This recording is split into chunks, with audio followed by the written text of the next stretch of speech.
But the best example for me happened while we were at a conference in the Midlands, and it was thanks to Bromford Housing. Anyone from Bromford Housing here?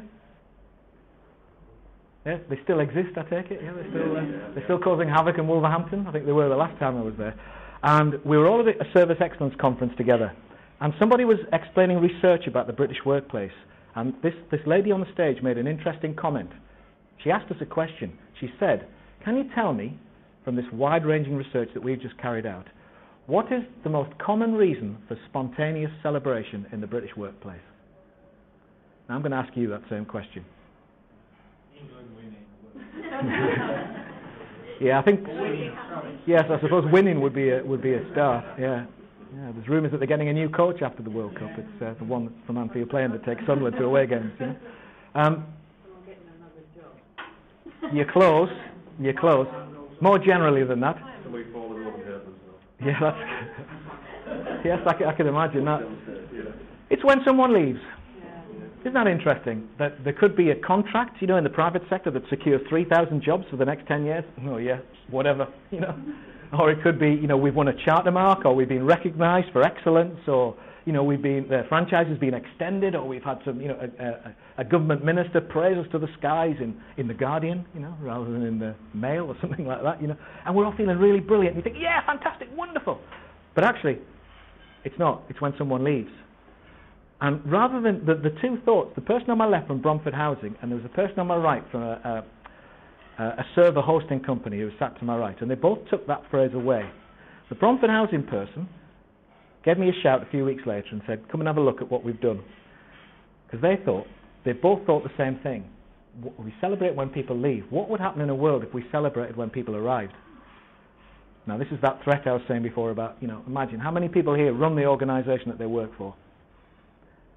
You're just being careful now in case I pick you out. But imagine you position yourself in the middle of the lobby so that as the new recruit walks through the door, you walk up to them and embrace them passionately, just longer than is, natural. And then, can you still see it? And then just at the point, when people are thinking of pressing the alarm bell, you let them go, "Welcome to our company. It's so good to have you here." So I hope they haven't done that. But what they had done was they put a helium balloon up on the reception desk. So that if you arrive at Bromford Housing, there's a helium balloon on the reception desk.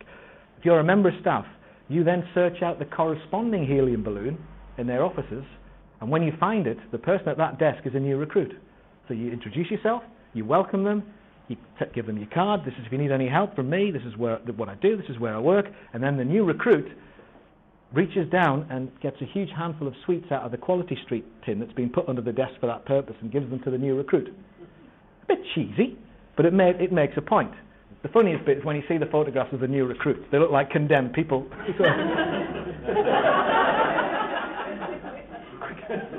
Where accounts, So I'm thinking, well, that's a bit scary, that one. But it worked, and they have a really good. One of the things Bromford Housing do very well is have employees recruit other people in their normal lives. They go out and they find people who are fantastic, slip them a little card to give Bromford a ring because you fit the values, you'd be brilliant, you'd really get on. So I'll often look at Bromford as a benchmark for the slightly edgier left field customer driven activity that I see in your sector. On the other side though, we've got the guy from a company called Rackspace. I think he now runs Pier 41 or something, server hosting company. And he saw it in a completely different way. When he heard about celebrating when people leave, what he thought about new recruits was, the other thing is that new recruits can actually see through everything, can't they? We can't see the wood for the trees. We're a little bit impervious to some of the cultural deficiencies we may be exhibiting. But the new starter absolutely sees these things clearly, and especially if your recruitment policy is to get people that aren't wallflowers, shrinking violets, people that will say as they find, here we are in Yorkshire, after all. Should be fine here. And what he does is, every time a new recruit starts, he takes them to lunch on the first day. Have a nice, wonderful lunch. And as they sit down, he says to them, I can't see the wood for the trees. I've been building this business up for 5 years. You, on the other hand, can see things as they are. So I want you to take this little black book, and over the next fortnight, I want you to write down all of the observations, honest, frank observations about this business. What you like, what you dislike, what surprises you, what's different, what's disappointing. Anything that occurs to you to put down. To make sure they do it, 1, they have a little black book, and 2, they get taken for lunch again in a fortnight. You see, these are low-budget strategies, ladies and gentlemen. Well, it depends where you go for lunch, but Subway's a good place to start, I think. $1.99 lunch deal. You take County Durham out of the boy, but you can't take the boy out.